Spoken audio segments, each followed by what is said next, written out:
marine শিশু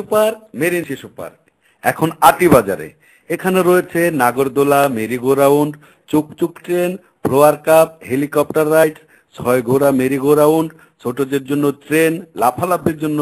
bouncy castle, ছোটদের হাতি, ঘোড়া, জিরাফ, ঘোড়ার গাড়ি,